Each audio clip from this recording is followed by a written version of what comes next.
Sir ഒരു ഒരു funny question ആണ്. അതായത് നമ്മൾ കേരളത്തിൽ ഒരു ബുർജ് ഖലീഫ നമ്മൾ ചെയ്യണം എന്ന് വെക്കുക. നമുക്ക് ഫണ്ടിന് പ്രോബ്ലം ഇല്ല.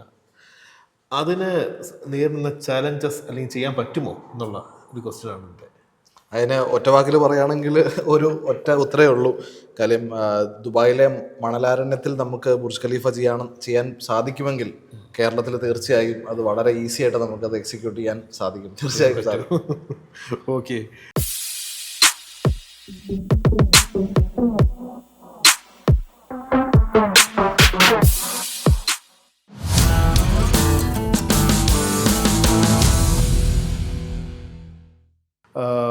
അല്ല സാർ, ഞാൻ ചോദിക്കാനുള്ള കാര്യം എന്താണെന്ന് വെച്ചാൽ നമ്മുടെ നാട്ടിലെ ഒരു പറച്ചിലാണ്, പണ്ടത്തെ ബിൽഡിംഗ് എല്ലാം നന്നായിട്ട് നിൽക്കുന്നുണ്ട്, പുതിയ ബിൽഡിംഗ് വരുമ്പോഴത്തേക്ക് അതിൽ വീണ്ടും കീറല്ലേ, ഇങ്ങനത്തെ പല പല പ്രശ്നങ്ങൾ ഉണ്ടെന്ന് ഒരു പടത്തിലുണ്ട്. പണ്ടത്തെ ബിൽഡിംഗ് എല്ലാം മുല്ലപ്പെരിയാർ ഡാം, ഇപ്പോൾ ഉണ്ടാക്കുന്ന റോഡ്സ്, അപ്പോൾ ഇതൊക്കെ ഒരു കോൺസെപ്റ്റാണ്. നമ്മളിപ്പോൾ ചെയ്യുന്നതെല്ലാം തന്നെ കുറച്ച് പ്രോബ്ലമാറ്റിക്കാണ്. അപ്പോൾ അതിൻ്റെ എന്തുകൊണ്ടാണിത് ഈ പ്രോബ്ലംസ് വരുന്നത്? നമുക്ക് വളരെ ഫെമിലിയർ ആയിട്ടുള്ള ഒരു ടേമാണ് ഹാഫ് കുക്ക്ഡ് അല്ലെങ്കിൽ ഹാഫ് ബേക്ഡ്. പണ്ടത്തെ സിറ്റുവേഷനിൽ ശരിക്കും നമ്മുടെ എൻജിനീയർമാർ ഒരു പെർട്ടിക്കുലർ ഒരു പ്രോജക്റ്റിനെ അപ്രോച്ച് ചെയ്യുമ്പോഴത്തേക്കും ആ ഒരു സൈറ്റിനെ പറ്റിയും സോയിലിനെ പറ്റിയും വളരെ ഡീറ്റെയിൽഡ് ആയിട്ട് പഠിച്ച് അത് വേണ്ട വിധം എക്സിക്യൂട്ട് ചെയ്യുമായിരുന്നു. ഇപ്പോഴത്തെ കണ്ടീഷനിൽ നമുക്ക് ഒത്തിരി കണ്ടാമിനേഷൻസ് സംഭവിച്ചു. കാര്യം നമ്മൾ വ്യാജ ഡോക്ടർമാരെന്ന് പറയുന്ന പോലെ പെട്ടെന്ന് ഈ ഫീൽഡിലേക്ക് വന്ന ആളുകൾ അവരുടെ മനസ്സിലുള്ള കോൺസെപ്റ്റുകൾ റിയാലിറ്റി ആണെന്ന് പറഞ്ഞ് അടിച്ചേൽപ്പിച്ച് പല കാര്യങ്ങൾ ചെയ്യുന്നുണ്ട്. പ്രോപ്പർലി ഡിസൈൻ ചെയ്ത് ചെയ്യുവാണെന്നുണ്ടെങ്കിൽ ഒരു സ്ട്രക്ചറിനും ഈ പറയുന്ന കേടുപാടുകൾ ഉണ്ടാവില്ല. ഞാൻ നമ്മുടെ കുട്ടനാട് തന്നെ ഒരു ക്ലാസിക് എക്സാമ്പിളായിട്ട് എടുത്തുകൊണ്ട് ഈ പറഞ്ഞ ക്വസ്റ്റൻ ഒന്ന് അഡ്രസ്സ് ചെയ്യാം. കാര്യം നമ്മൾ പ്രത്യേകിച്ച് കുട്ടനാട് പോലുള്ള സൈറ്റുകളിൽ അത്യാവശ്യം ചെറിയ വീടുകളല്ലാതെ ഇത്തിരി സ്കെയിൽ കൂടിയ ഫ്ലോറുകൾ കൂടിയ വീടുകൾ ചെയ്യുമ്പോൾ പലപ്പോഴും ക്ലയൻസ് തന്നെ നമ്മളോട് ചോദിക്കുന്ന ഒരു ചോദ്യമാണ്, തൊട്ടപ്പുറത്തെ വീട് പൈല് ചെയ്തതാണ് എന്നിട്ടും താന്നുപോയി, പിന്നെ നിങ്ങൾ എന്തിനാണ് പൈല് ചെയ്യുന്നത്, മക്കൊക്കെ ഇടിച്ചുറപ്പിച്ചിട്ട് അതിൻ്റെ മുകളിൽ ജസ്റ്റ് ഒരു ബെൽറ്റും ചെയ്തങ്ങ് ചെയ്താൽ പോരെ. അപ്പോൾ ഇതിനകത്ത് ബേസിക്കലി നമ്മൾ പൈല് ചെയ്യുമ്പോഴത്തേക്കും പൈല് എന്താണെന്ന് വെച്ച് കഴിഞ്ഞാൽ പൈല് ബേസിക്കലി നമ്മുടെ ഒരു ബിൽഡിങ്ങിൻ്റെ ലോഡ് ഒരു സോളിഡ് ആയിട്ടുള്ള ഒരു ഹാർഡ് ആയിട്ടുള്ള ഒരു സ്ട്രേറ്റത്തിലേക്ക് ട്രാൻസ്ഫർ ചെയ്യാൻ വേണ്ടിയിട്ട് യൂസ് ചെയ്യുന്ന ഒരു സ്ട്രക്ചറൽ കോമ്പണൻ്റ് ആണ്. പൈല് ചെയ്യുമ്പം ഇതിനെപ്പറ്റി ഒരു ഇൻഫർമേഷൻ ഇല്ലാത്ത ആളെന്ത് ചെയ്യും, ഒരു 10 മീറ്ററിലോ അല്ലെങ്കിൽ 12 മീറ്ററിലോ 5 മീറ്ററിലോ 7 മീറ്ററിലോ ഇത് കൊണ്ടൊക്കെ ടെർമിനേറ്റ് ചെയ്യും. ഇവിടെ നിർത്തും. ഇത് ടെർമിനേറ്റ് ചെയ്യേണ്ടത് ഹാർഡ് ആയിട്ടുള്ള ഒരു സ്ട്രൈറ്റ് പാറ കിട്ടിയാൽ നമുക്ക് ടെർമിനേറ്റ് ചെയ്യാം. നേരെ മറിച്ച് ഇനിയും 20, 30, 40, 50 മീറ്റർ പോയി കഴിഞ്ഞാലും ഈ ഹാർഡ് ഐറ്റം കിട്ടത്തില്ലാത്ത സിറ്റുവേഷൻസ് ഉണ്ട്. അപ്പൊ ആ സിറ്റുവേഷൻസിൽ നമ്മൾ ശരിക്കും പറഞ്ഞാൽ അവിടെയുള്ള സോയിലിന്റെ ഫ്രിക്ഷനും ഒക്കെ യൂസ് ചെയ്ത് ചെയ്യാൻ പറ്റുന്ന ഫ്രിക്ഷൻ പൈലുകൾ നമുക്ക് അഡോപ്റ്റ് ചെയ്യാം. ഫണ്ടമെന്റലി പ്രശ്നം ഇൻഫർമേഷൻ ആണ്. അതായത് ഇത് സജസ്റ്റ് ചെയ്യുന്ന റെക്കമെൻഡ് ചെയ്യുന്ന ആൾക്കാർ ഇൻഫോംഡ് അല്ലാതെ പേരിനൊരു പൈല് ചെയ്യും. അത് ആ ഒരു പെർട്ടിക്കുലർ സോയിലിന് വേണ്ട പൈലാണോ, ആ ഡെപ്തിൽ പോയിട്ടുണ്ടോ എന്നുള്ളത് എൻഷുർ ചെയ്യാതെ ചെയ്യുന്നതുകൊണ്ടാണ് പലപ്പോഴും ഈ പ്രശ്നങ്ങളും ഈ മിസ്റ്റേക്കുകളും സംഭവിക്കുന്നത്. പിന്നെ ഒന്ന് റിലക്റ്റൻസ് ആണ്. ഞാൻ ഒത്തിരി സൈറ്റുകളിലും ഫേസ് ചെയ്ത് നമ്മളൊരു സോയിൽ ടെസ്റ്റ് എടുക്കാൻ റെക്കമെൻഡേഷൻ കൊടുക്കുമ്പോഴേ ആദ്യം തന്നെ ക്ലയൻറ്റിൻ്റെ സൈഡിൽ നിന്ന് തന്നെയാണ് ഫസ്റ്റ് നോ വരുന്നത്. ഞങ്ങളെല്ലാം ക്വസ്റ്റ്യൻ മാർക്കിൽ പണ്ട് തൊട്ടേ നിർത്തിയിട്ടുള്ളൊരു കാര്യം, ഈ ശരി സോയിൽ ടെസ്റ്റിനൊരു കോസ്റ്റ് ഉണ്ട്, പക്ഷെ ആ ഒരു കോസ്റ്റ് ലാഭിക്കാൻ വേണ്ടി അതിനെ അങ്ങ് റിജക്റ്റ് ചെയ്യുന്നത്, റിജക്റ്റ് ചെയ്യാൻ കോസ്റ്റ് എത്ര വരും? ഇത് 15,000 ഒരു ബോറിന്, അല്ലേ? അതായത് 30, 40, 50 lakhs പണിയുന്ന ഒരു വീട് 50,000 എന്തുണ്ട്?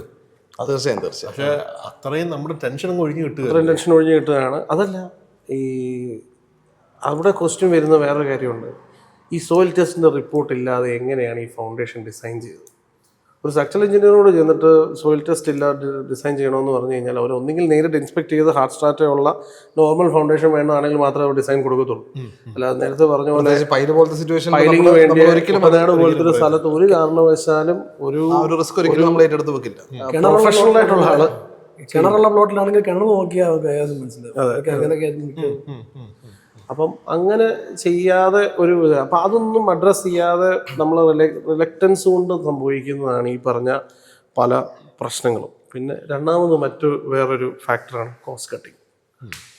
ഇത് മിക്കവാറും പറ്റുന്നൊരു കാര്യം വെച്ചാൽ പണ്ട് ചിലപ്പം ഉണ്ടായിരുന്ന ബഡ്ജറ്റിൽ വളരെ ചെറിയ ബഡ്ജറ്റായിരുന്നു കാണും, അതുകൊണ്ട് തല്ലിക്കൂട്ടിയ ചെറിയ ഒരു ഭവനമായിരിക്കും.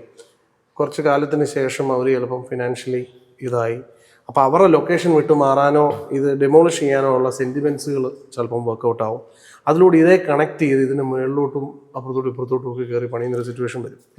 ഈ ഒരു സിറ്റുവേഷൻ വരുമ്പോഴാണ് പലപ്പോഴും പിന്നെ ഇങ്ങനെയുള്ള സാഹചര്യങ്ങൾ ഉണ്ടാകുന്നത്.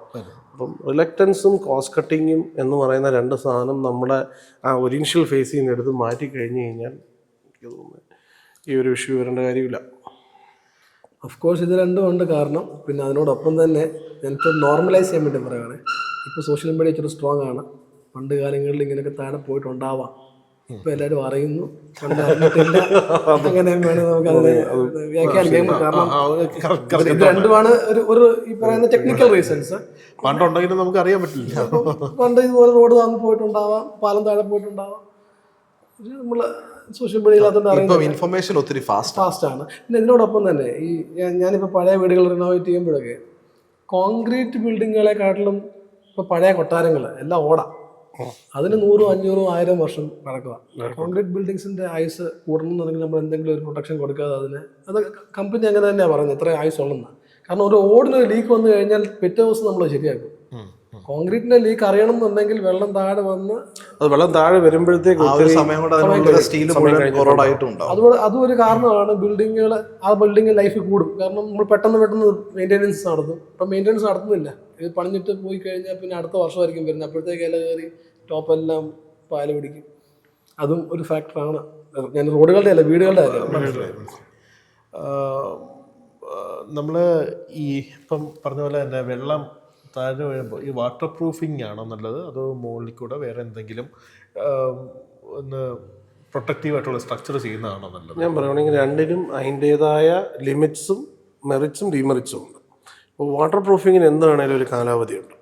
ഒരിക്കലും ഒരു വാട്ടർ പ്രൂഫിങ് ആയുഷ്കാലം ഒരു പ്രാവശ്യം വാട്ടർ പ്രൂഫിങ് ചെയ്തുകൊണ്ടങ്ങ് വർക്കൗട്ട് ആവത്തില്ല. എന്നാൽ ഇപ്പോൾ നമ്മളൊരു ഷീറ്റ് സ്ട്രക്ചർ ഇപ്പോൾ പലയിടത്തും കാണാം, വീടിൻ്റെ മണ്ടയിൽ ഷീറ്റ് സ്ട്രക്ചർ ഇട്ടേക്കുന്നതാണ്. ഈ ഷീറ്റിനൊരു ലൈഫുണ്ട്. അതിൻ്റെ കോസ്റ്റ്, ഇത് ഫുള്ള് ഷീറ്റ് ഇടുന്ന കോസ്റ്റും ഇത് ഫുള്ള് വാട്ടർ പ്രൂഫ് ചെയ്യുന്ന കോസ്റ്റും ക്ലയൻറ്റിൻ്റെ ചിന്താഗതിയും അവരുടെ വീടിന് മണ്ടയിൽ ആ ഷീറ്റ് ഇട്ട് കാണുന്നതിൻ്റെ ബുദ്ധിമുട്ട് അവർക്കൊരു ബുദ്ധിമുട്ടല്ലെങ്കിൽ കോസ്റ്റ് വൈസോ അത് കുറവാണെങ്കിൽ അതാണ് ബെസ്റ്റ് സൊല്യൂഷൻ.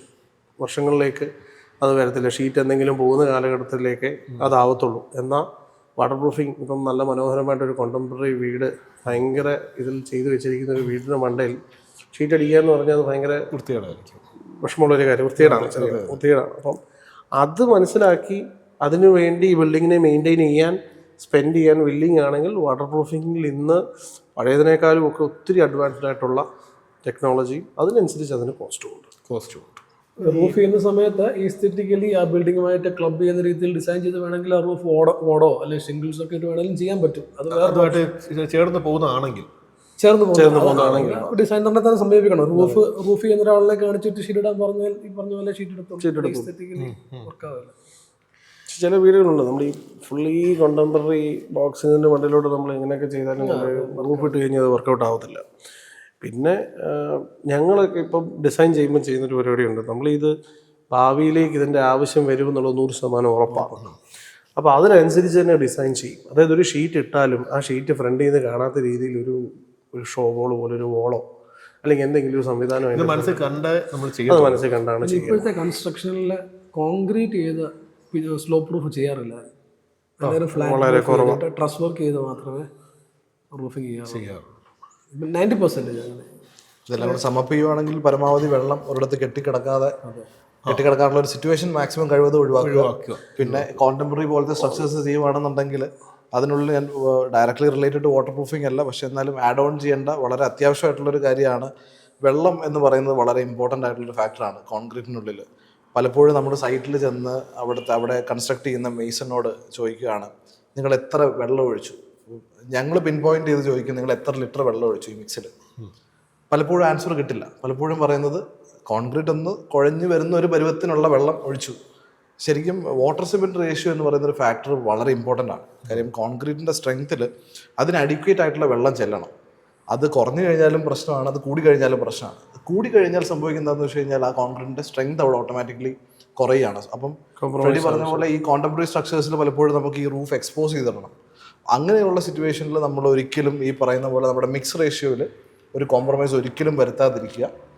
അത് വരുത്തിയില്ല എന്നുണ്ടെങ്കിൽ പ്രോപ്പറായിട്ട് മിക്സ് റേഷ്യോ ചെയ്ത് ഒരു പ്രോപ്പറായിട്ടൊരു കോൺക്രീറ്റിംഗ് പ്രൊസീജിയർ നമ്മൾ ചെയ്ത് കഴിഞ്ഞാൽ ഇതിൻ്റെ ഡ്യൂറബിലിറ്റി, ഇതിൻ്റെ ലോഞ്ചറ്റിവിറ്റി നമുക്ക് മാക്സിമം കൂട്ടാനായിട്ട് സാധിക്കും. ഒരു ക്വസ്റ്റ്യൻസ് ഈ കസ്റ്റമേഴ്സിന് വേണ്ടിയിട്ടാണ്. റിനോവേഷൻ നമ്മൾ ഇതുവരെ അതിനെക്കുറിച്ചൊന്നും സംസാരിച്ചില്ല. റിനോവേഷൻ ചെയ്യുന്ന സമയത്ത് ശ്രദ്ധിക്കേണ്ട കാര്യങ്ങൾ, നമുക്ക് കുറേ അനുഭവങ്ങൾ കാണുമല്ലോ, നിങ്ങളൊക്കെ ചെയ്ത ഇഷ്ടംപോലെ റിനോവേഷൻസ് ചെയ്തതിനകത്ത്. അപ്പോൾ അതിൽ ഉണ്ടാകാൻ സാധ്യതയുള്ള പ്രശ്നങ്ങളും അല്ലാതെ എന്താണ് ശ്രദ്ധിക്കേണ്ടതെന്നുള്ള ഒരു പോയിന്റ്സ്. വളരെ റെലവൻ്റ് ആയിട്ടുള്ള ക്വസ്റ്റ്യൻ ആണ്. കാര്യം ഒരു ലേറ്റസ്റ്റ് സർവേ ഉണ്ടായിരുന്നു കേരളത്തിൽ. ആ ലേറ്റസ്റ്റ് സർവേ പ്രകാരം കേരളത്തിലൊരു 60% വീടുകൾ ഇപ്പോൾ റെനോവേഷൻ ഡ്യൂ ആണ്.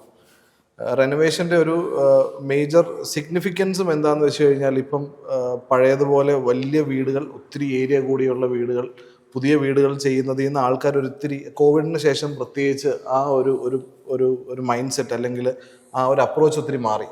കാര്യം ഇപ്പോൾ ഒത്തിരി പേരും വീട്ടിൽ ഉള്ള സ്വത്തും സമ്പാദ്യം മുഴുവൻ വീട്ടിൽ കൊണ്ട് ഇൻവെസ്റ്റ് ചെയ്ത് അതിൽ ലോക്കായി നിൽക്കാതെ അവരുടെ ആവശ്യത്തിനനുസരിച്ചുള്ള, എന്നാൽ വീട് റെനോവേഷൻ കോമ്പാറ്റബിൾ ആണെന്നുണ്ടെങ്കിൽ റെനോവേറ്റ് ചെയ്ത് ബാക്കി കിട്ടുന്ന ഒരു എക്സസ് ഫണ്ട് വെച്ചിട്ട് ട്രാവൽ ചെയ്യാനും ബാക്കി വാല്യൂ ആഡഡ് ആയിട്ടുള്ള അവരുടെ കാര്യങ്ങൾ ചെയ്യാനുമായിട്ട് ആൾക്കാർ കൂടുതൽ ശ്രദ്ധിക്കുന്നുണ്ട്. കാനഡയിലോട്ടും ലണ്ടനിലോട്ടും.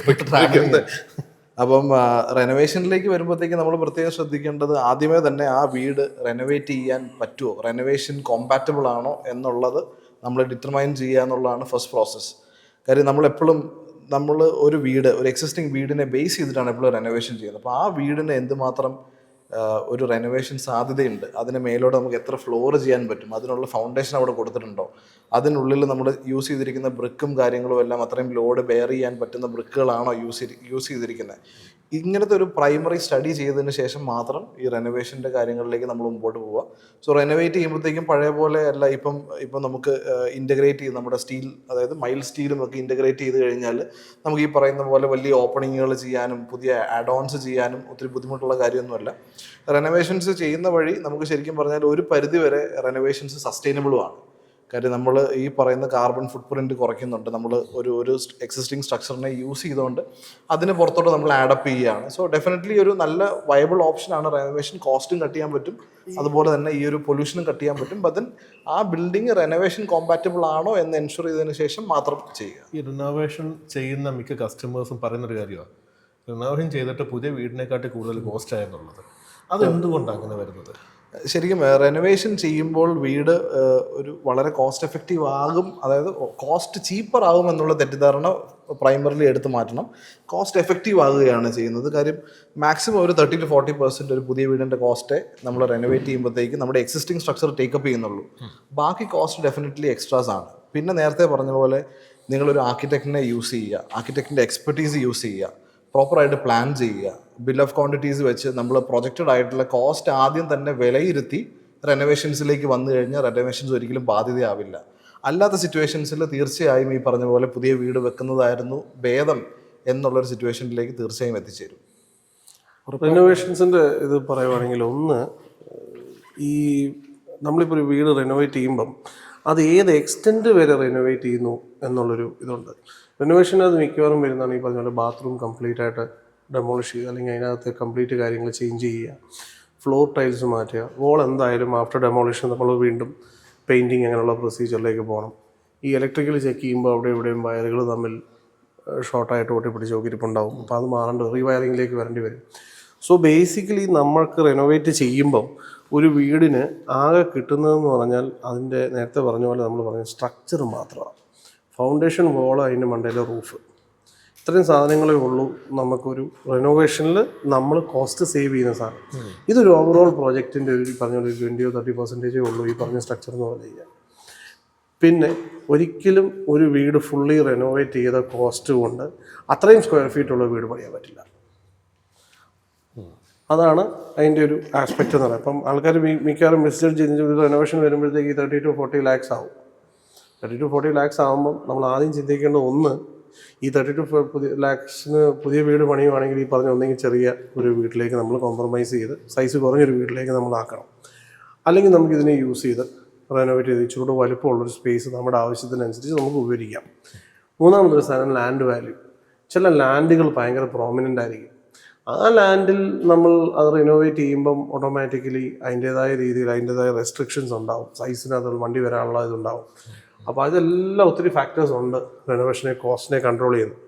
അപ്പം റെനോവേഷൻ ചെയ്യുമ്പം അത് ചെയ്യുന്ന എക്സ്റ്റെൻറ്റ് നമ്മളൊരു അടിമുടി മാറ്റുന്ന ഒരു എഫക്റ്റിലേക്കാണ് നമ്മൾ റെനോവേഷൻ ചെയ്യുമ്പോൾ 100% അതൊരു പുതിയ വീടിൻ്റെ കോസ്റ്റിലേക്ക് തന്നെ വരും. പക്ഷേ എന്ന് പറഞ്ഞ് ഒരിക്കലും അത്രയും സ്ക്വയർ ഫീറ്റ് ഉള്ള വീട് ആ പ്രൈസിന് ചെയ്യാൻ പറ്റുമെന്ന് ചോദിച്ചാൽ ചെയ്യാൻ പറ്റത്തില്ല. ഉള്ള വീട് ഇടിച്ച് പൊളിക്കുന്ന ആ ബുദ്ധിമുട്ടുകളൊക്കെ വെച്ച് നോക്കുമ്പോൾ പുതിയൊരു വീട് തന്നെ വെക്കുന്നതാണോ നല്ലത്? അതോ അല്ല, അത് ഞാൻ നേരത്തെ തോമസ് പറഞ്ഞ ഒരു പോയിന്റുമായിട്ട് ഒന്ന് ഇത് ചെയ്ത് പറയാം. അതായത് നമ്മൾ ആ ഇരിക്കുന്ന സ്ട്രക്ചറിനെ ഒന്ന് ടെസ്റ്റ് ചെയ്യും. ഭിത്തികളിൽ ഇപ്പോൾ മോയ്സ്ചർ ടെസ്റ്റ് ചെയ്യുന്ന മെഷീനുണ്ട്, വളരെ സിമ്പിളായിട്ട് നമുക്ക് ഓൺലൈനിൽ മേടിക്കാൻ കഴിയുന്ന സാധനം. അത് വെച്ച് നമുക്ക് ചെക്ക് ചെയ്താൽ എത്രത്തോളം ഈ സ്ട്രക്ചർ വെള്ളം കുടിച്ചിട്ടുണ്ടെന്നുള്ളത് അറിയാൻ പറ്റും. അത്രയും വെള്ളം കുടിച്ച സ്ട്രക്ചറിൻ്റെ മണ്ടയിലോട്ട് നമ്മൾ വീണ്ടും റിനോവേറ്റ് ചെയ്യുന്നത് മണ്ടത്തരമാണ്. അപ്പം അത് കളഞ്ഞിട്ട് തന്നെ നമ്മൾ റീസെൻ്റ്ലി ഒരു പ്രോജക്റ്റ് അതുപോലെ തന്നെ റിനോവേഷന് വന്നൊരു പ്രോജക്റ്റ് ക്യാൻസൽ ചെയ്ത് പുതിയ കൺസ്ട്രക്ഷനിലേക്ക് പോയിട്ടുണ്ട്.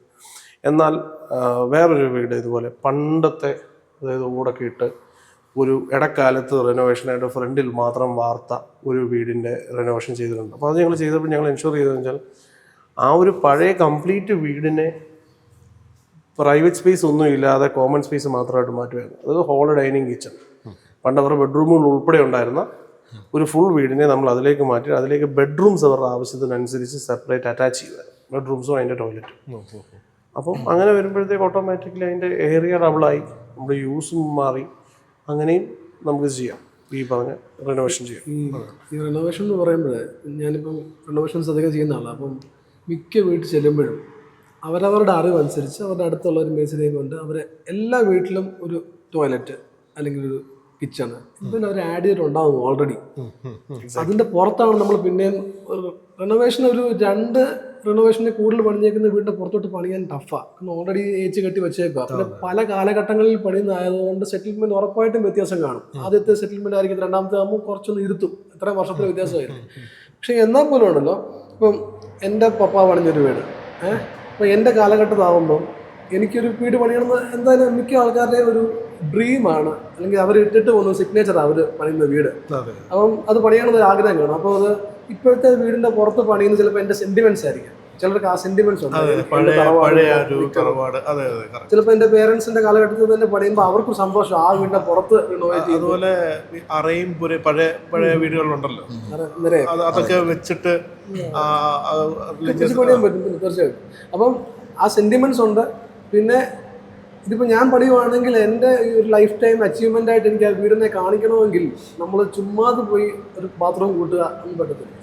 കൃത്യമായ പ്ലാനിങ്ങിൽ ഒരു പുതിയ വീട് വെക്കുന്ന കാശ് തന്നെ മാറ്റി വെച്ചുകൊണ്ട് തന്നെ അത് പണിയണം. പക്ഷേ ആ സെൻറ്റിമെൻറ്റ്സിനെ വർക്കൗട്ട് ആക്കാൻ പറ്റും. നമ്മളുടെ പേരൻസിൻ്റെയും നമ്മളുടെയും ആ സെൻറ്റിമെൻറ്റ്സ് വർക്കൗട്ട് ആകും. പിന്നെ ഞാനിപ്പോൾ കഴിഞ്ഞ ഇടയ്ക്ക് ചെയ്ത റിനോവേഷൻ അറൗണ്ട് 1.5 CR റിനോവേഷൻ. പക്ഷെങ്കിൽ അത് നമ്മൾ പറഞ്ഞ ഔട്ട്പുട്ട് സ്ട്രക്ചർ കോസ്റ്റ് ലാഭമാണ്. ആ സ്ക്വയർ ഫീറ്റ് നോക്കുവാണെങ്കിൽ 5000 സ്ക്വയർ ഫീറ്റ് വീട് 1.5 CR തീർക്കാൻ പറ്റും, ചെയ്യാൻ പറ്റത്തില്ല. അപ്പം അത് തീർന്നു, 1.5 തീർത്തു, കാരണം റിനോവേഷൻ കാര്യം. അപ്പോൾ സ്ട്രക്ചർ കോസ്റ്റ് നമുക്ക് ലാഭമായിരിക്കും.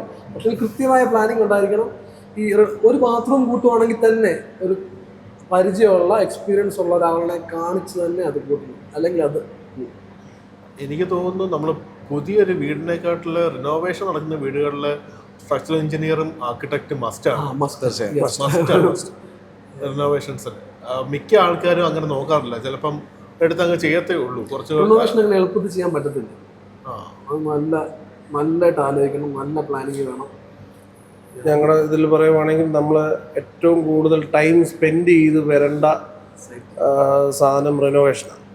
എന്നാൽ ഇപ്പം നമ്മൾ ഒരു പുതിയ വീട് ഡിസൈൻ ചെയ്യുന്നതിനേക്കാൾ കൂടുതൽ ഫീസ് ഒരു റിനോവേഷന് വേണ്ടി ചോദിച്ചാൽ ആൾക്കാരെ തരാൻ വില്ലിങ്ങല്ല. ഇത് പഴയത് മാറ്റി പണിയല്ലേ, പിന്നെ ഇതിനാണ് ഏറ്റവും കൂടുതൽ സമയവും എഫോർട്ടും നമ്മുടെ വിസിറ്റും ഒക്കെ. കാരണം ഉള്ള സ്ട്രക്ചർ അതെല്ലാം നോക്കിയിട്ടല്ലേ ചെയ്യാൻ പറ്റത്തുള്ളൂ. അതിന് ഈ പറഞ്ഞ പോലെ ഫിക്സഡ് റേറ്റ് ഇടാനും ചില പാടാണ്. ഡിസിഷൻസ് എടുക്കേണ്ട വരും ചില ആൾക്കാർക്കൊരു ഒരു തോട്ട് പ്രൊവോക്കിംഗ് ആണ് നമ്മുടെ. അതുകൊണ്ടാണ് നമ്മൾ ഇതൊക്കെ. അപ്പൊ ഈ പറഞ്ഞ ചോദ്യം വരും, അത് ഭയങ്കര പൈസ ആയിപ്പോലും ഇതിനേക്കാളും ഭേദം. കാരണം ടെൻഷൻ കൂടുതലാണ്. അതായത് നമുക്കൊരു ടെൻഷൻ ഉണ്ട്. നമ്മൾ ഈ പറഞ്ഞ ഫ്രീക്വന്റ് ആയിട്ട് വരും സൈറ്റില്. അപ്പൊ ഇത് കാണുന്നുണ്ട് വീട്ടുകാർക്ക് ടെൻഷൻ. മിക്ക ആൾക്കാർക്ക് ഒരു ഓൾറെഡി ഉള്ളൊരു കൺസീവ്ഡ് ഉണ്ട്, പെർസെപ്ഷൻ ഉണ്ടല്ലോ, ഇത് ഇങ്ങനെയൊക്കെയാണ് ബാക്കിയുള്ളവർ പറഞ്ഞിട്ടുള്ളതാണ്. എന്നാലും ഈ എഡ്യൂക്കേറ്റഡ് ആയിട്ടുള്ള ഒരു ആൾക്കാരുടെ അടുത്തുനിന്ന് വരുന്നൊരു ഔട്ട്പുട്ട് എന്നുള്ളത് എപ്പോഴും അതാണ് ആക്ച്വലി അവർ നോക്കേണ്ടത്. അതുകൊണ്ടാണ് നമ്മളിങ്ങനെ പോഡ്കാസ്റ്റ് വെച്ചത്. ഇപ്പോൾ നമ്മൾ ഓൺ എ എൻഡിങ് നോട്ട്, പുതിയ കസ്റ്റമേഴ്സിന് നമുക്ക് കൊടുക്കാൻ പറ്റുന്ന അഡ്വൈസ്, അപ്പോൾ സാറിൻ്റെ സ്ട്രക്ചറൽ എഞ്ചിനീയർ എന്നുള്ള രീതിയിൽ ഒരു പുതിയ കസ്റ്റമറിന് കൊടുക്കാൻ പറ്റുന്ന അഡ്വൈസ് എന്താണ്? ഡെഫിനറ്റ്ലി ഒരു പുതിയ കസ്റ്റമർ എന്നുള്ള രീതിയിൽ എപ്പോഴും ഇൻഫർമേഷൻ എപ്പോഴും നല്ലതാണ്. പക്ഷേ ഇൻഫർമേഷൻ ഒത്തിരി ഓവറായി കഴിഞ്ഞാലും ബുദ്ധിമുട്ടാണ്, പ്രശ്നമാണ്. അപ്പം അതുകൊണ്ട് തന്നെ പ്രത്യേകിച്ച് നമ്മളിപ്പോൾ ഒരു വീട് ചെയ്യുന്നുണ്ടെങ്കിൽ നമ്മുടെ റിക്വയർമെൻറ്റുകൾ ഒരു ആർക്കിടെക്റ്റിനെ കാണുന്നതിന് മുന്നേ തന്നെ ഫൈനലൈസ് ചെയ്യേണ്ടത് നമ്മളാണ്. കാര്യം വീട് എപ്പോഴും ഒരു നേരത്തെ നമ്മൾ പലപ്പോഴും ഡിസ്കസ് ചെയ്ത ഒരു ഇമോഷണൽ ഒരു എൻറ്റിറ്റിയാണ്. അതുപോലെ തന്നെ എപ്പോഴും ഒരു ആർക്കിടെക്റ്റ് ഒരു വീട് ഡിസൈൻ ചെയ്യുമ്പം അല്ലെങ്കിൽ നമ്മളതൊരു വീട് കൺസ്ട്രക്ട് ചെയ്യുമ്പോഴത്തേക്കും നമ്മൾ അവർക്കൊരു വീട് മാത്രമല്ല നമ്മൾ കൺസ്ട്രക്ട് ചെയ്ത് കൊടുക്കുന്നത്, നമ്മൾ അവരുടെ ലൈഫ് സ്റ്റൈലിനെ ഇൻഫ്ലുവൻസ് ചെയ്യുകയും കൂടെയാണ് ചെയ്യുന്നത്. സോ ഒരു ആർക്കിടെക്റ്റിനെ അപ്രോച്ച് ചെയ്യുന്നതിന് മുന്നേ തന്നെ ഒരു ക്ലയൻറ്റിന് ഒരു ക്ലിയർ ആയിട്ടുള്ള ഒരു ഐഡിയ ഉണ്ടാവണം. എനിക്ക് എന്താണ് വേണ്ടത്, എനിക്ക് വേണ്ട സ്റ്റൈൽ എന്താണ്, എനിക്ക് വേണ്ട റിക്വയർമെൻറ്റ് എന്താണ്. ഈ റിക്വയർമെൻറ്റ് വളരെ ക്ലിയർ ആയിട്ട് ബജറ്റ്, എനിക്ക് വേണ്ട ബജറ്റ് എന്താണ്, ഈ 3 കാര്യങ്ങൾ വളരെ ക്ലിയർ ആയിട്ട് ആർക്കിടെക്റ്റിൻ്റെ അടുത്ത് കൺവേ ചെയ്യണം. അതിനുശേഷം മാത്രമേ കൺസ്ട്രക്ഷൻ എന്നുള്ള പ്രോസസ്സിലേക്ക് കടക്കാവുള്ളൂ. നമ്മൾ പറഞ്ഞ കാര്യങ്ങൾ തന്നെയാണ്. എന്നിരുന്നാൽ പോലും നമ്മൾ കൺസ്ട്രക്ഷനിലേക്ക് കടന്നു കഴിഞ്ഞാൽ പ്രോപ്പർലി പ്ലാൻ ചെയ്യുക. അതിന് സമയം 1, 2, 3 മാസം എടുത്തു കഴിഞ്ഞാലും ബുദ്ധിമുട്ടില്ല. പ്രോപ്പർലി പ്ലാൻ ചെയ്യുക, അതിൻ്റെ ബാക്കി സ്കെൽറ്റൽ സ്ട്രക്ചറും കാര്യങ്ങളും എല്ലാം പ്രോപ്പർലി ഡിസൈൻ ചെയ്യുക. എന്നിട്ട് അത് ഫൈനലൈസ് ചെയ്തതിന് ശേഷം മാത്രം നമ്മൾ ഒരു പെർഫെക്റ്റ് ടൈമും ഐഡൻറ്റിഫൈ ചെയ്ത് നമ്മൾ ചെയ്യുക. പ്രത്യേകിച്ച് ഫൗണ്ടേഷൻസ് ഒക്കെ ചെയ്യുമ്പോഴത്തേക്കും ഒത്തിരി മഴക്കാലത്ത് നമ്മൾ എന്തെങ്കിലും ഒരു പെർട്ടിക്കുലർ ചിങ്ങമൊക്കെ പോലത്തെ സെൻറ്റിമെൻറ്റ്സ് നോക്കി സ്റ്റാർട്ട് ചെയ്ത് കഴിഞ്ഞാൽ പ്രോജക്റ്റ് ജസ്റ്റ് കല്ലിടാന്ന് മാത്രമേ ഉള്ളൂ, ഒരിക്കലും നമുക്ക് മുമ്പോട്ട് പോകാൻ പറ്റില്ല. അപ്പം അവിടെ സംഭവിക്കുന്നത് കോസ്റ്റ് മാറും. എപ്പോഴും കോൺട്രാക്ടറിനെ സംബന്ധിച്ചിടത്തോളം അവിടെ കോസ്റ്റ് മാറും, മെറ്റീരിയലിൻ്റെ പ്രൈസ് മാറും. അപ്പോൾ അവിടെ വീണ്ടും ഒരു കോസ്റ്റിൻ്റെ ചേഞ്ച് ഉണ്ടാവും. സോ എല്ലാ കാര്യങ്ങളും ഫൈനലൈസ് ചെയ്ത് ഫൈനൽ കോസ്റ്റ് വരെയുള്ള കാര്യങ്ങൾ പ്ലാൻ ചെയ്ത് ബജറ്റ് ചെയ്ത് അതിനുശേഷം മാത്രം കൺസ്ട്രക്ഷനിലേക്ക് മുമ്പോട്ട് വരിക. അതിനുശേഷം 99% ചേഞ്ച് വരാതെ ശ്രദ്ധിക്കുക. അതിന് മുന്നേ ഉള്ള ഇൻപുട്ടുകളെല്ലാം നേരത്തെ തന്നെ കൊടുത്തിരിക്കുക. ഇതാണ് എനിക്ക് പറയാനുള്ള ഒരു അഡ്വൈസ്. സർ, എന്നോട് പറയുകയാണെങ്കിൽ എപ്പോഴും ഒരു റിലക്റ്റൻസും മടിയും കൂടാതെ ഒരു പ്രൊഫഷണൽ കൺസൾട്ടേഷൻ എടുക്കുക. നേരത്തെ പറഞ്ഞല്ലോ, എനിക്കെന്താണ് വേണ്ടത്, എൻ്റെ ബഡ്ജറ്റ് എത്രയാണ് എന്നുള്ളൊരു ചോദ്യം കേരളത്തിലെ ഒരു 70% ആൾക്കാർക്കും അത് ഫ്രെയിം ചെയ്യാൻ ബുദ്ധിമുട്ടാണ്. അവർക്ക് അറിയത്തില്ല അതെങ്ങനെയാണ് ചെയ്യേണ്ടതെന്ന്. അപ്പോൾ ഞാൻ ഒരു ആർക്കിടെക്റ്റിനെ അല്ലെങ്കിൽ ഒരു കൺസൾട്ടൻറ്റിനെ അപ്രോച്ച് ചെയ്യുമ്പം അവരെയും കൊണ്ട് ഡിസൈൻ ചെയ്യിക്കാൻ വേണ്ടി മാത്രം എന്നുള്ളൊരു കോൺസെപ്റ്റിൽ അപ്രോച്ച് ചെയ്യണമെന്നില്ല. അവരുടെ റിക്വയർമെൻറ്റ് ഫ്രെയിം ചെയ്യാൻ ഹെൽപ്പ് ചെയ്യാനായിട്ടൊരു കൺസൾട്ടേഷൻ എടുക്കാം. അതുപോലെ കോസ്റ്റ് അനാലിസിസിന് വേണ്ടിയുള്ളൊരു കൺസൾട്ടേഷൻ എടുക്കാം. മറ്റുള്ള മുന്നോട്ടുള്ള സംശയങ്ങൾക്ക് ഇതിനു വേണ്ടിയുള്ള അതിനെല്ലാം പ്രൊവിഷൻസ് ആർക്കിടെക്ചറിൻ്റെ ഉണ്ട്. ആക്ച്വലി നമ്മൾ നേരത്തെ പറയാം, ഇതിനൊക്കെ ഉണ്ടാകുന്ന കോസ്റ്റ് എന്ന് പറയുന്നത് ചെറിയൊരു പെർസെൻറ്റേജ് ആണ് ടോട്ടൽ ഇതിൻ്റെ. പക്ഷെ അത് ആണ് വലിയൊരു പ്രോബ്ലം ആയിട്ട് ആൾക്കാർക്ക്. പക്ഷെ അവർ മനസ്സിലാക്കുന്നില്ല അവരുടെ ഫ്യൂച്ചറിലേക്ക് ഏറ്റവും ഇമ്പോർട്ടൻ്റ് ആയിട്ടുള്ള സംഭവം ഇതാണെന്ന് അവർ മനസ്സിലാക്കുന്നത്. അതുപോലെ നമുക്ക് വരുന്നൊരു ഇൻസ്റ്റൻസ് ആണ്, ഒരു സ്ക്വയർ ഫീറ്റിന് എത്ര രൂപയാണ് കൺസ്ട്രക്ഷൻ കോസ്റ്റ് എന്ന് ഒരു കോൺട്രാക്ടറിനോട് ചോദിച്ചിട്ട് ഈ കോൺട്രാക്ടറുമായിട്ട് എനിക്ക് പോരും. അപ്പം നമ്മളെ കാണാൻ വരും. അപ്പം കാണാൻ വരുമ്പം ഇതുപോലെ കാര്യങ്ങളെല്ലാം പറയുമ്പോൾ എനിക്ക് ഇത്ര സ്ക്വയർ ഫീറ്റിൻ്റെ വീടാണ്. അപ്പോൾ ഞാൻ ചോദിക്കും ബഡ്ജറ്റ് എത്രയാണ്, ഇതാണ് ബഡ്ജറ്റ്. അപ്പോൾ ഞാൻ കാൽക്കുലേറ്റ് ചെയ്ത് നോക്കുമ്പോൾ ഏകദേശം സ്ക്വയർ ഫീറ്റിന് ഇത്. അപ്പോൾ അവർ പറഞ്ഞ റേറ്റ്. അപ്പോൾ ഞാൻ പറഞ്ഞു, ഇത് അവർ കോൺട്രാക്റ്റിൽ പറഞ്ഞിരിക്കുന്ന അത്രയും കാര്യങ്ങൾക്ക് വേണ്ടി മാത്രമുള്ള കോസ്റ്റാണ്. ബാക്കിക്കുള്ള ബഡ്ജറ്റ് എവിടെ? അപ്പോൾ ഇതിനെ സ്കെയിൽ ഡൗൺ ചെയ്യണം. അപ്പോൾ അങ്ങനെ ഉണ്ടെങ്കിൽ ഇതിനെ സ്കെയിൽ. അപ്പോൾ എൻ്റെ ഒരു എപ്പോഴും എല്ലാ കസ്റ്റമേഴ്സിനോടും, എല്ലാ വീട് പണിയാനോ അല്ലെങ്കിൽ ഒരു കൊമേഴ്ഷ്യൽ ബിൽഡിങ്ങിലേക്ക് പോകുന്ന എല്ലാവരോടും എനിക്ക് പറയാനുള്ളൊരു കാര്യം, എപ്പോഴും ആദ്യം ഒരു റിക്വയർമെൻറ്റ് ഫ്രെയിം വർക്ക് ഉണ്ടാക്കുക, ബഡ്ജറ്റ് ഓപ്പണായിട്ട് ഡിസ്കസ് ചെയ്യുക, അതിൽ നിന്ന് റിവേഴ്സായിട്ട് നമ്മുടെ റിക്വയർമെൻറ്റ് എടുക്കുക. റിക്വയർമെൻറ്റ് എടുത്തതിന് ശേഷം പ്ലാൻ ചെയ്ത് ഈ പറഞ്ഞ സ്ട്രക്ചറൽ ഡിസൈൻ വരെ ഓരോ തട്ടയിലും അല്ലെങ്കിൽ ഓരോ പില്ലറിലും എത്രേൻ്റെ കമ്പിയാണ് ഇടുന്നതിന് വരെ ഡിസൈൻ ചെയ്തതിന് ശേഷം ഈ കംപ്ലീറ്റ് ഡാറ്റ കൊടുത്ത് എത്ര പേരിൽ നിന്ന് വേണേലും ഒരു വീട് പ്ലാൻ ചെയ്യുമ്പോൾ ഫസ്റ്റ് ആർക്കിടെക്റ്റുമായിട്ടാണോ ബഡ്ജറ്റ് ഡിസ്കസ് ചെയ്യേണ്ടത്? പോസിബിളി പറ്റുവാണെങ്കിൽ ഏറ്റവും നല്ലത്. എഞ്ചിനീയേഴ്സിനും ഹെൽപ്പ് ചെയ്യാനൊക്കെ പറ്റും ബഡ്ജറ്റിന്റെ കാര്യങ്ങൾ. അത് കഴിഞ്ഞിട്ട് നമ്മുടെ നെക്സ്റ്റ് ബിൽഡറിന്റെ അടുത്തോട്ട് ആ ബഡ്ജറ്റിന്റെ, അതായത് കോൺട്രാക്ടിങ് 1800 തൊട്ടിട്ട് 4000 വരെ റേറ്റ് വരും. സ്ക്വയർ ഫീറ്റ് 1800 തൊട്ടിട്ട് 4000. ഇത് ഭയങ്കര കൺഫ്യൂസിങ് ആയി പോകും അവർക്ക്. കാരണം കോൺട്രാക്ടറാണ്. ഇതിനകത്ത് എന്തൊക്കെയാണെന്ന് അവർക്ക് അറിയില്ല, ഇതിനകത്ത് എന്തൊക്കെ വരുമെന്ന് ഒരു ഐഡിയയും കിട്ടും. അതിൻ്റെ അകത്ത് നമുക്ക് ഒരു കോൺട്രാക്ടറിനെ സെലക്ട് ചെയ്യുമ്പോഴത്തേക്കും പെട്ടെന്ന് ഐഡന്റിഫൈ ചെയ്യാൻ പറ്റുന്ന ഒരു റെഡ് ഫ്ലാഗ് ഉണ്ട്. കാര്യം നമുക്കൊരു ഡിസൈൻ പോലും ആകുന്നതിന് മുന്നേ ഞാനൊരു കോൺട്രാക്ടറിൻ്റെ അടുത്ത് ചോദിക്കുകയാണ്, എനിക്കൊരു വീട് ചെയ്യണം, എന്ത് കോസ്റ്റ് ആവും? കണ്ണും പൂട്ടി ഒരാൾ 2000 അല്ലെങ്കിൽ 2500 എന്ന് പറയുകയാണെങ്കിൽ അപ്പൊ തന്നെ ആളെ റിജക്ട് ചെയ്തേക്കാം. അപ്പൊ തന്നെ റിജക്ട് ചെയ്തിരിക്കുക. കാര്യം ഒരിക്കലും ഒരു പ്രൊഫഷണലായിട്ട് ഇതായിരിക്കും ഏറ്റവും നല്ല ഇൻഫർമേഷൻ. ഈ പോഡ്കാസ്റ്റിലെ തന്നെ ഏറ്റവും ബെസ്റ്റ് ഇൻഫർമേഷൻ ഇതായിരിക്കും. പറഞ്ഞിട്ടുണ്ടോ ആർക്ക് വർക്ക് കൊടുക്കരുത്. ആർക്ക് വർക്ക് കൊടുക്കരുത്. കാര്യം അതൊരു റെഡ് ഫ്ലാഗ് ആണ്. ഒരിക്കലും ഒരു പ്രൊഫഷണൽ ആയിട്ട് ഒരു കോൺട്രാക്ടറിന് ബിഫോർ ഹാൻഡ് ഇങ്ങനെ ഒരു പ്ലാനും കാണാതെ ഒരു റേറ്റ് ഒരിക്കലും കോട്ട് ചെയ്യാൻ പറ്റും. എന്തുവാ ചെയ്യുന്നതെന്ന് അറിയാൻ മേലാതെ അതിന് റേറ്റ് കോട്ട് ചെയ്യാൻ റേറ്റ് കൊടുക്കാൻ പറ്റും. അതിപ്പം നമ്മൾ ഈ സഭകളുടെ അല്ലെങ്കിൽ ഈ പള്ളികളുടെ ഓഡിറ്റോറിയം ഇതിലേക്ക് റിനോവേഷൻ പോകുമ്പോൾ ഞങ്ങൾക്ക് വിൽക്കാനും വേണ്ടൊരു ക്വസ്റ്റ്യൻ ആയത്. ആരെങ്കിലും പറഞ്ഞ് കണക്ട് ചെയ്തായിരിക്കും നമ്മളെ കോൺടാക്ട് ചെയ്തിരിക്കുന്നത്. നമ്മളവിടെ ചെന്ന സാധനം കണ്ടു കഴിയുമ്പോൾ ഇവിടെ സീലിംഗ് ചെയ്യണം, ഈ ഫ്ലോർ മാറ്റണം, ഇവിടെ സ്റ്റേജ് ഇത് ചെയ്യണം, അല്ലെങ്കിൽ ഇന്ന വിൻഡോസ് ഒക്കെ മാറ്റണം, കോസ്റ്റ് പറഞ്ഞു എന്നാ പറയുന്നത്. അപ്പം അല്ല, കസ്റ്റമേഴ്സിനെ സംബന്ധിച്ചിട്ട് അവരെ ഓൾറെഡി കണ്ടുവന്ന ചിലപ്പോൾ ഇതായിരിക്കും. അവരോട് വേറെ 2 പേര് പോയിട്ട് ഇത് പറഞ്ഞു കാണും. ഇവരുടെ ഇതൊരു കോസ്റ്റ് കൊടുത്തിട്ടുള്ള അനേകം ഉണ്ടാവും. അപ്പൊ ഇതിനകത്ത് ഈ ഫോൾ സീലിംഗ് നമുക്ക് തന്നെ അറിയാം. False ceiling 3 type of gypsum board തന്നെ 3 വെറൈറ്റി ഉണ്ട്. ഇതിനെ യൂസ് ചെയ്യുന്ന ഡിസൈൻ അനുസരിച്ച് ഇതിന്റെ റേറ്റ് മാറും. ഇത് ഞാൻ ഒത്തിരി വർഷം എക്സ്പീരിയൻസ് ഉള്ള ഇങ്ങനെയുള്ള വർക്ക് ചെയ്യുന്ന ഒരാളോട് ഇത് എങ്ങനെയാ ചെയ്യുന്നതെന്ന് ചോദിച്ചാൽ പറയും ആദ്യം നോർമൽ റേറ്റ് കൊടുക്കുക, അത് കഴിയുമ്പോൾ അവർ മാറ്റും, അപ്പൊ പിന്നെ കൂട്ടാം. ചിലപ്പോ ഈ ഒരു റിവേഴ്സ് കാര്യം നടക്കത്തില്ല. അതിനെക്കാട്ട് അത്രയും കോസ്റ്റ് വരാത്ത സംഭവം ഉണ്ടാവും.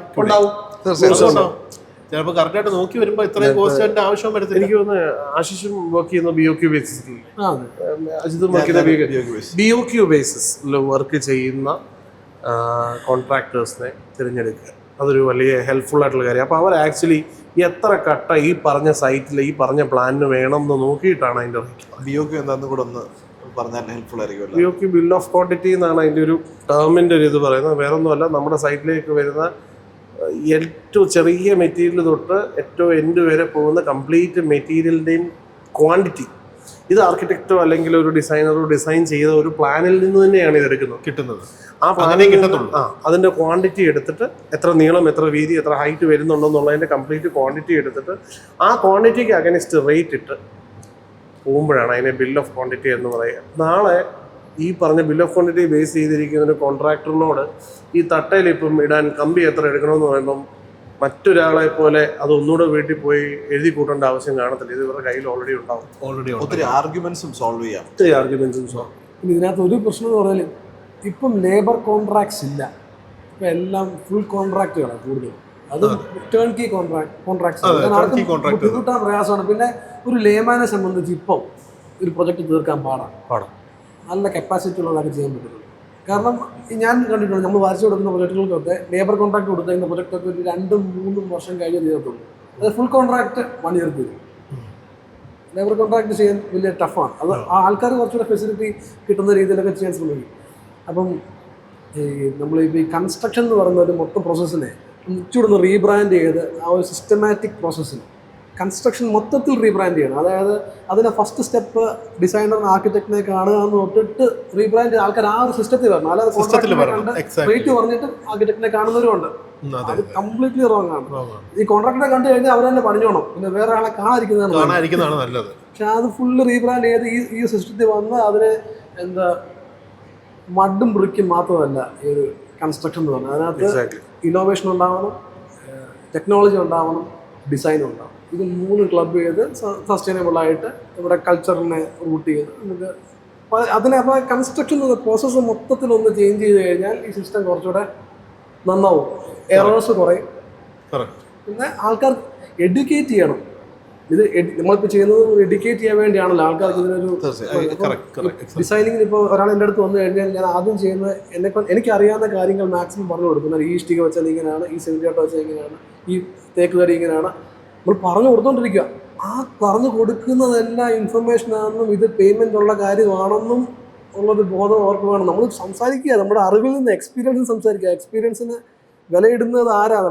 വീട്ടുകാരാണ് വിലയിടേണ്ടത്. കസ്റ്റമേഴ്സിനെ നമുക്ക് കുറ്റം പറയാൻ പറ്റില്ല. കാരണം ഈ ഒത്തിരി ആൾക്കാരെ കൊണ്ട് പറ്റിക്കപ്പെടുമ്പോൾ ആരെയും വിശ്വാസം ഇല്ലാത്ത ഒരു ലെവലിലേക്ക് പോകും. നമ്മൾ അതിനെ ആ വിശ്വാസം എല്ലാവരും അവരെ പറ്റിക്കാനാണ് നിൽക്കുന്നതെന്ന് ചിന്തിക്കുന്ന ഒരു ഫിയർ, അത് വളരെ കോമൺ ആയിട്ട് നമ്മൾ ആൾക്കാരിലേക്ക് അവരെ എത്തും. കുറച്ചുകൂടെ കംഫർട്ടബിൾ ആക്കുക, എഡ്യൂക്കേറ്റ് ചെയ്യുക, നമ്മുടെ കൂടെ നിർത്തുക. നമ്മൾ ചതിക്കത്തില്ല എന്ന് അവർക്ക് തോന്നും. നമ്മൾ ചതിക്കാനും പാടില്ല, അത് വേറൊരു വശം.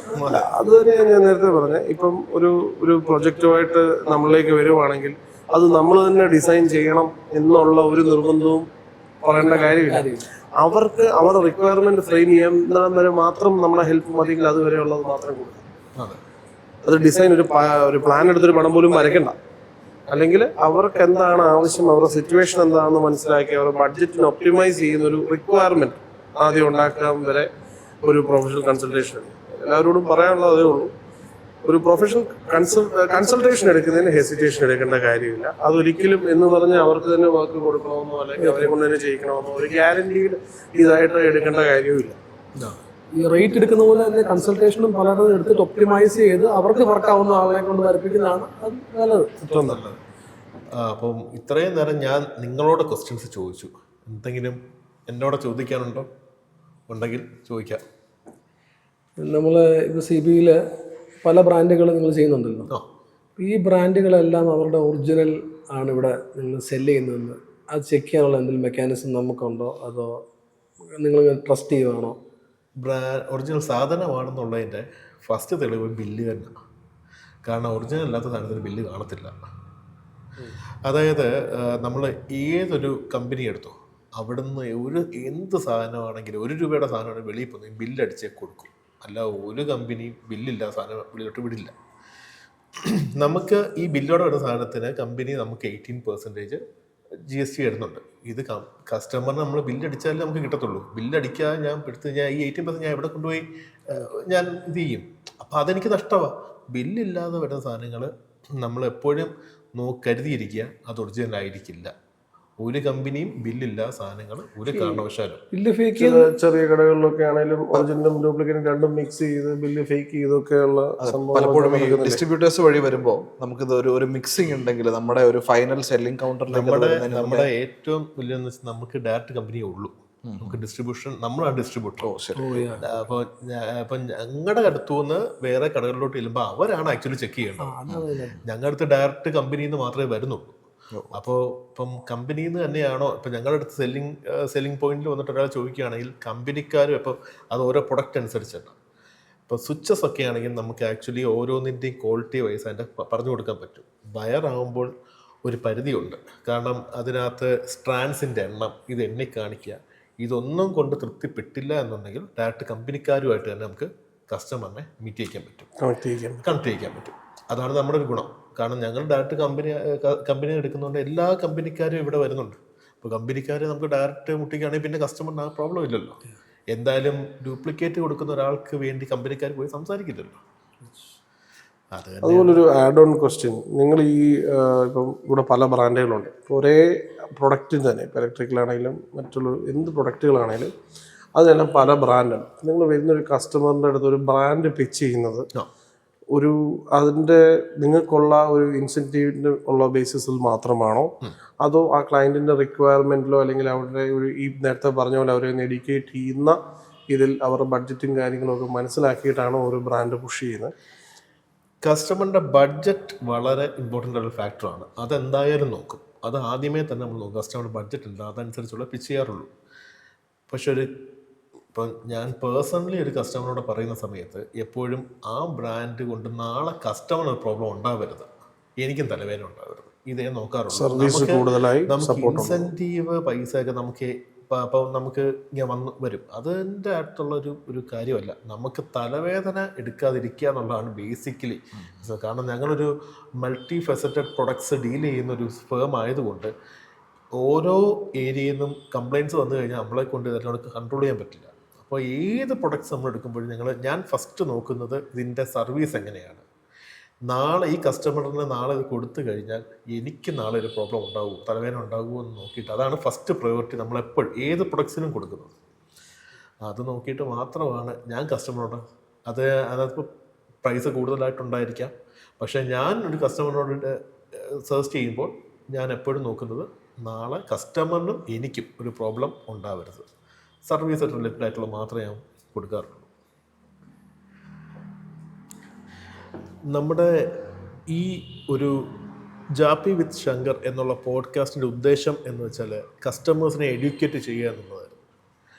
ഒരു കാരണവശാലും കസ്റ്റമറിന് അവരെ നമ്മൾ പറ്റിക്കുകയാണെന്നോ അല്ലെങ്കിൽ നമ്മുടെ താല്പര്യത്തിന് വേണ്ടിയിട്ട് കാര്യങ്ങൾ വളച്ചൊടിക്കുകയാണെന്നോ ഒരു ഒരു ബോധം അവർക്ക് വരാതെ ഹോണസ്റ്റായിട്ട് കാര്യങ്ങൾ പറയുക എന്ന ഒരു ചിന്ത മാത്രം വെച്ചിട്ടാണ് ഇങ്ങനൊരു പോഡ്കാസ്റ്റ് നമ്മൾ ഇവിടെ പ്ലാൻ ചെയ്തത്.